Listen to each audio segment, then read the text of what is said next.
Ito mga boss, meron tayong project dito. Suso Crosswind 205.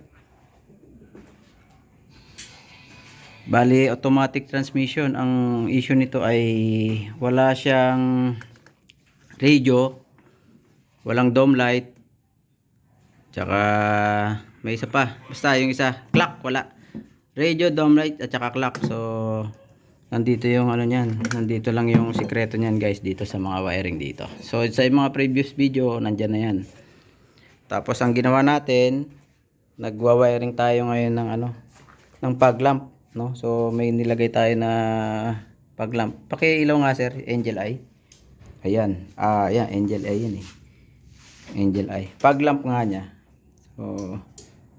So yun no. So, meron na siyang fog lamp. Ayan. Yung kanya kasi dati ay basag. Tsaka ano, gusto ni sir ng ano, naka-LED. Ayan. Yan. So, radio. Yan, may radio na siya. Tsaka dome light, meron na sir ano?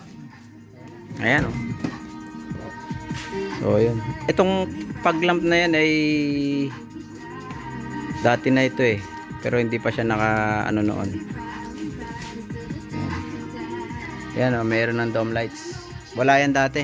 Tsaka ito, yung radio. Tsaka yung clock pala guys, wala rin. Walang display yung clock. Ayan. So, meron na siya. May display na. So lang mahina yung ilaw eh. Pero, oh, kaya pa. Tolerable pa naman yan. So, yun lang. Message na lang kayo guys. Pala si sir. Ano sir? Shoutout kay sir. Alright. Thank you, galing. Saan to sir? Kainta? Kainta. Alright. Tatapusin ko pa yung isa kasi isa pa lang nagagawa eh. Ayan, yung isa. Tapos syempre, i-grooming na itong mga ano, mga wire dito. So, yun lang. Wala kasi may content guys, kaya yan. Gawa natin content. Yan, tapos na tayo. So, fog lamp. Yun, dalawa. Hindi, angel eye yan, fog lamp. Yun, sa fog lamp. Yan, alright.